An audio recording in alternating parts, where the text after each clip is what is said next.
I'm sure all of you will have heard the Honorable Prime Minister speak last night to the nation. He laid out a vision, a comprehensive vision. And that vision was laid out after wide and deep consultation with several sections of our society. And these discussions were held at various levels, with various ministries, and also gradually taken up to the level of the Prime Minister's office, and the Prime Minister himself has been spending considerable time to make sure that the inputs obtained are given due consideration and they form a part of the package that's being given to the country.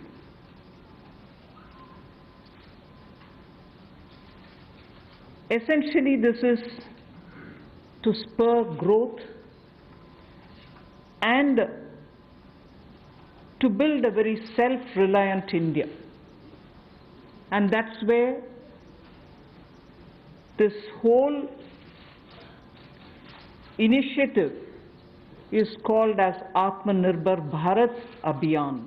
And you heard the Prime Minister clearly say that this is going to be resting on 5 important pillars. 5 important pillars: the economy, infrastructure, technology-driven systems, demography, and demand.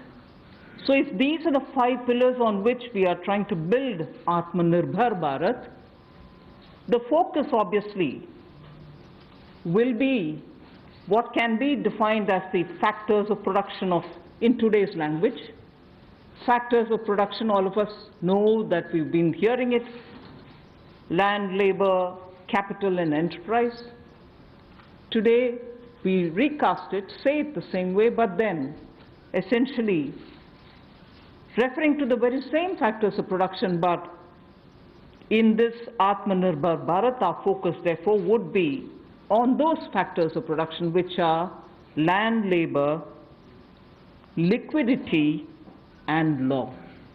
So essentially it addresses issues of ease of doing businesses, ease of doing compliance and regulations being due diligence observed, and so on. And in this, the intention is to build brands. Intention is also to take local brands and build them to a global level. So there is a global value chain integration also as a part of this vision which the Prime Minister has put before us.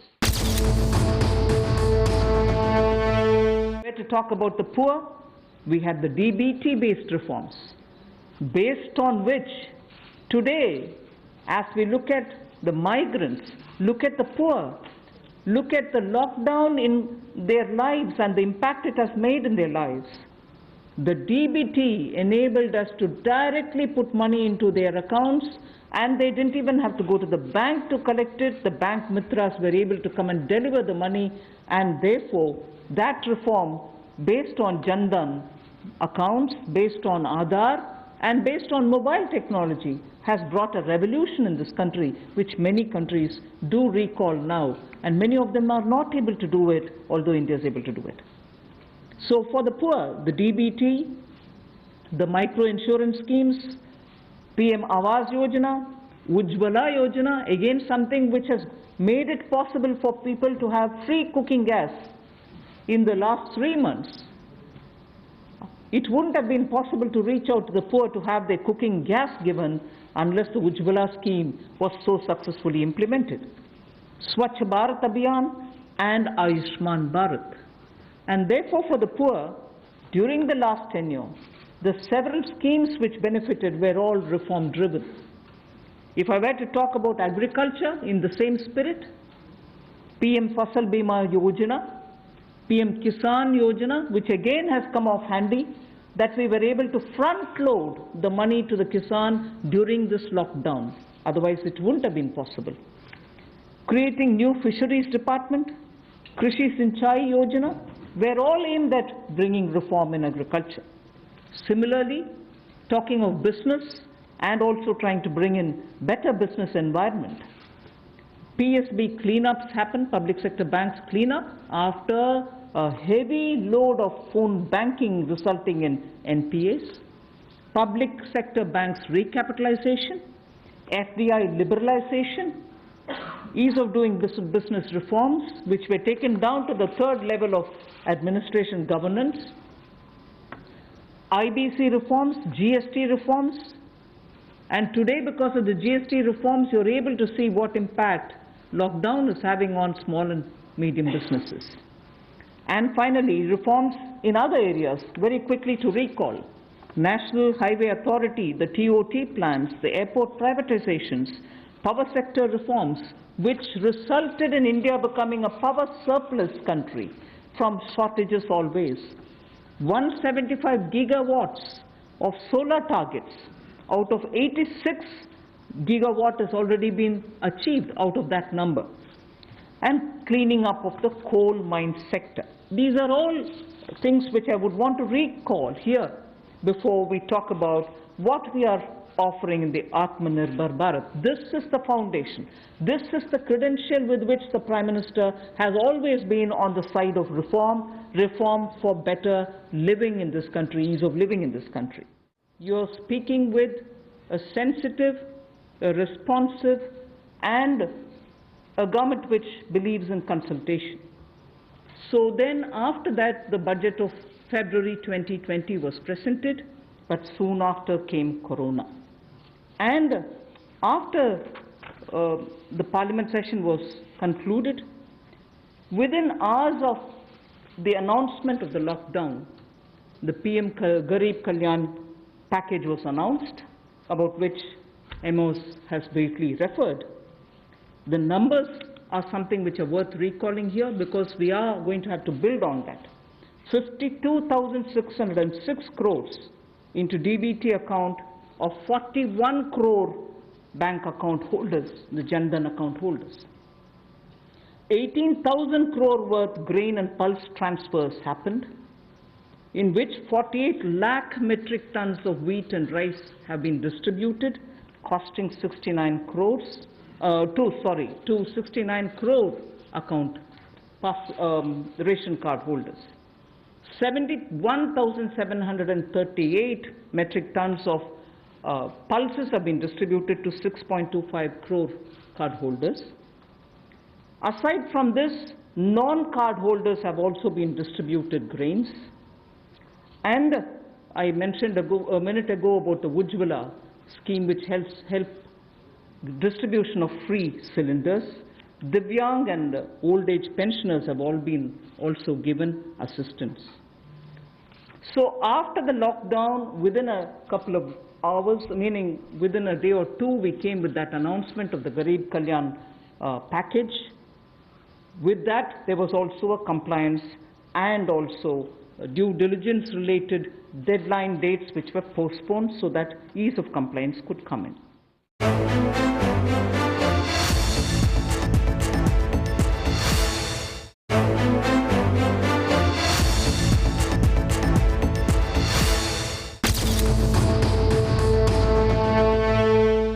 During the Pradhan Mantri Garib Kalyan package, some measures were extended for the EPF.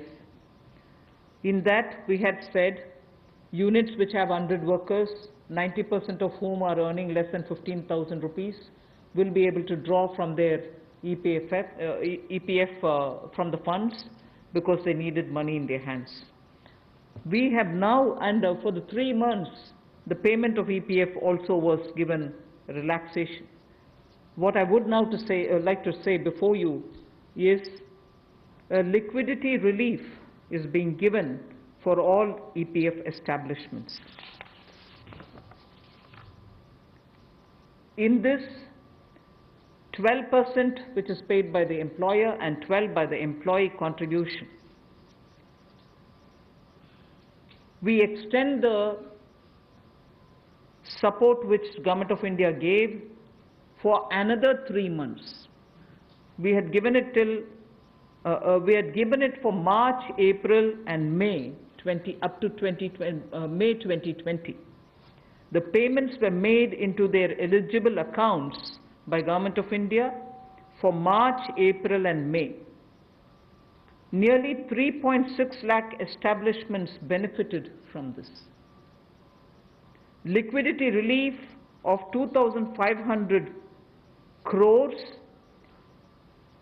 to 72.22 lakh employees is now being proposed to be provided by extending this contribution for the next 3 months also.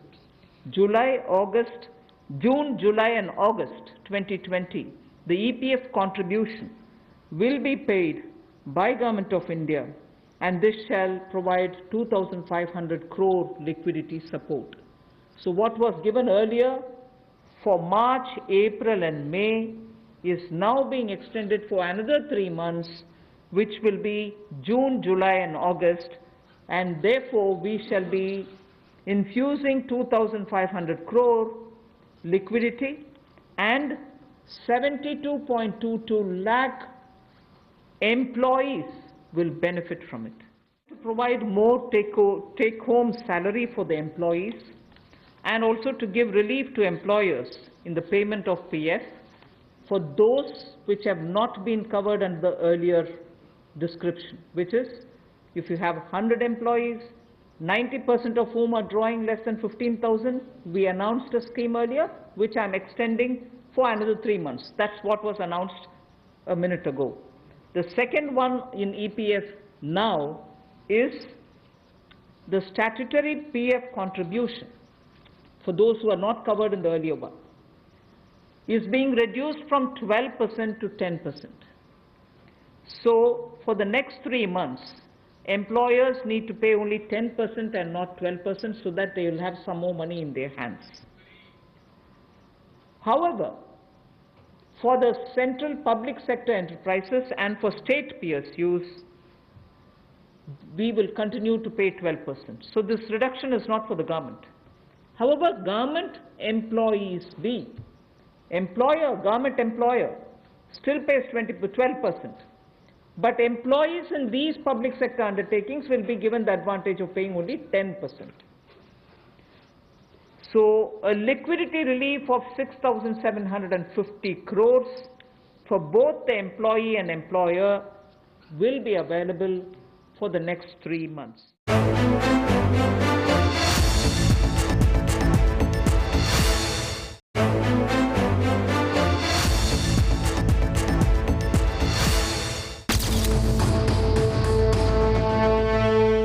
Ensured, the Revenue Secretary is here, we also ensured that 18,000 crores of refunds through a special drive were given for all the income taxpayers. Drawback were also given the payments. So the intention being liquidity should be in the hands of the people. For all those who have up to 5 lakhs of refund dues, we cleared it. 14 lakh taxpayers have benefited because of that. So with that said, today the tranche has about 15 different measures, 6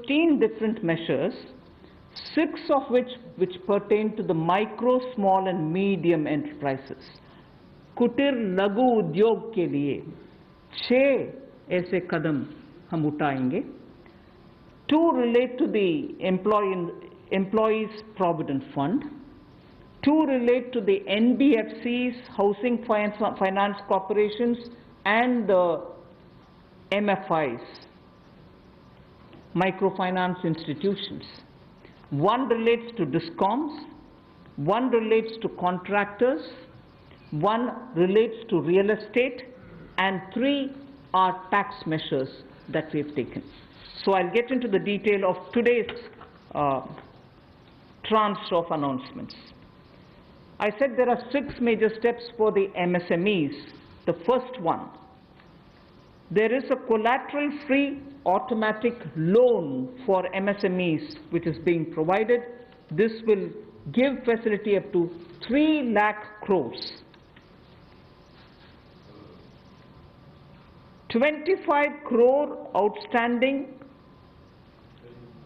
for those MSME units for whom 25 crore is the outstanding loan, or 100 crores whose turnover is, will benefit from this.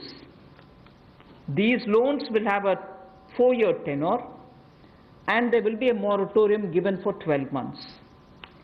These are going to be 100% credit guaranteed over as a cover given to banks and NBFCs on principal and interest.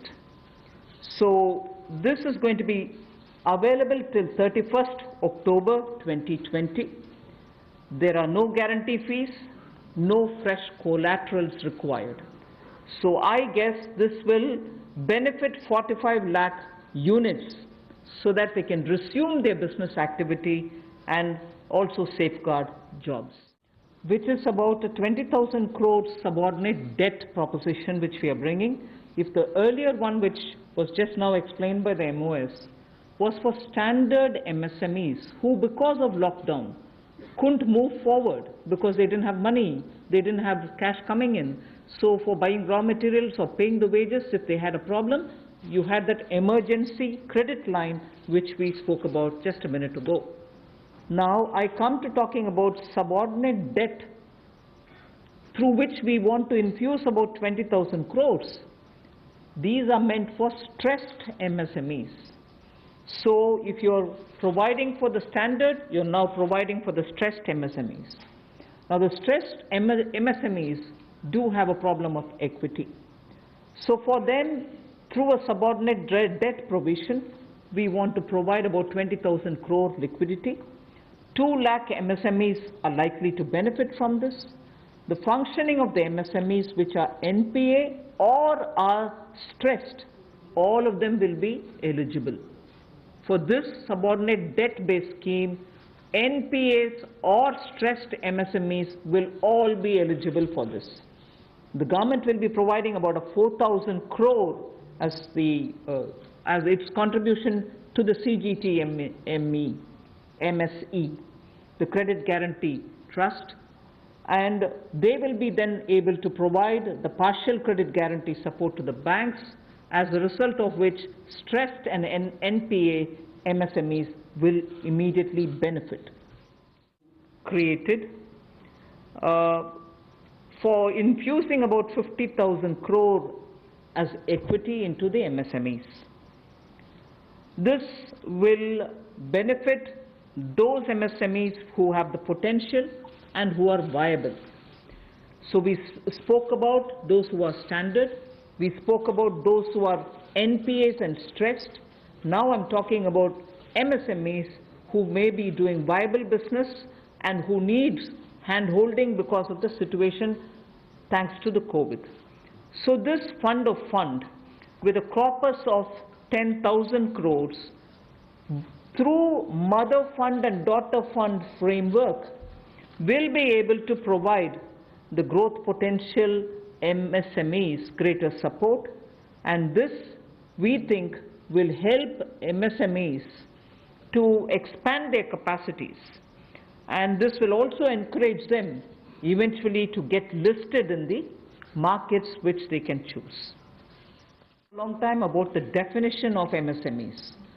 I'm sure you heard from several sources that this discussion has been going on. We have now come to a stage where we can happily announce that the definition being changed is being changed in favor of the MSMEs. Because there was always this fear in very successful MSMEs also that if they outgrow the size of what is defined as an MSME, they lose the benefits that they get as an MSME itself. So outgrowing this definition meant outgrowing and going out of receiving benefits. Therefore, MSMEs preferred to remain within the definition rather than grow.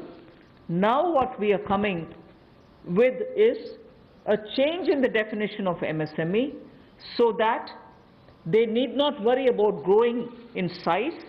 They will still be able to get quite a lot of benefits which otherwise, as an MSME, they had got. So now how do we change it? I told you why we are changing the definition. How are the changes being brought about? What exactly is the change which is coming in? The change is that investment limit which defined an MSME is being revised upwards. So you can be a slightly more larger invested company, but you're still going to be considered only as an MSME. And then I'll come to the amounts which is shown in the chart there. But the idea is, even with an increased investment, you'll still be defined only as an MSME. You shall not get out of the benefit which is given to you as an MSME. Second is, additional criteria to define an MSME is being brought in. And that criteria is based on turnover. So that is being brought in newly now. Earlier it was only investment size. Now investment size and or additional turnover size is being brought in. And earlier the distinction which prevailed between manufacturing unit, and therefore their definition was on slightly different account. Service units, their definition was on slightly different criteria. Now that differentiation between manufacturing and service MSME are being removed. Manufacturing MSME or service-based MSME shall all be defined similarly. And then, therefore, the chart that is there before you will tell you what was earlier and what is now. What was earlier defined with an investment of 25 lakh as micro unit will now have investment allowed till 1 crore. So they'll still be called a micro unit even if the investment is up to 1 crore. Now, in that, service investments of 10 lakhs were called as micro earlier. Now, because the distinction is removed, service also will have the benefit of being called a micro unit even if the investment is 1 crore.